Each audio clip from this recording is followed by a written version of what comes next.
Kita awali dengan informasi pertama, saudara. Kondisi sejumlah tenda pengungsian warga korban bencana banjir di Kabupaten Aceh Barat masih memprihatinkan karena mereka harus tidur berdesakan. Sebagian warga terpaksa tidur di pos kamling karena kekurangan tenda.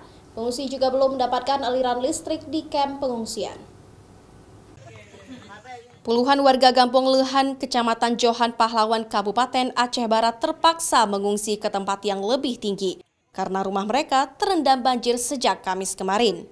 Kondisinya, tenda tempat para pengungsi tidak memiliki dinding menyebabkan anak-anak dan orang dewasa kedinginan di malam hari. Selain itu, para pengungsi juga mengaku harus berdesakan karena kekurangan tenda, bahkan sebagian warga terpaksa tidur di pos jaga malam.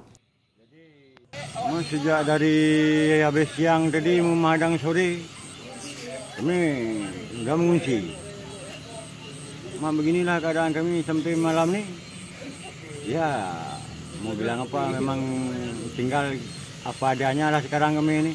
Kami ingin membutuhkan yang tadi bilang ada dapur memasaknya, habis itu selimut, tempat tidur yang layak, dan beras yang dibutuhkan oleh masyarakat di sini. Kalau tenda ini siapa yang bangun? Tenda ini pemuda sendiri di sini, keluarga ARMI ini.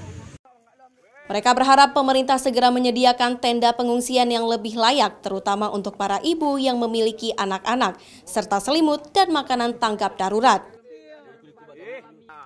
Raja Umar, Arif Fahmi, Kompas TV, Aceh Barat.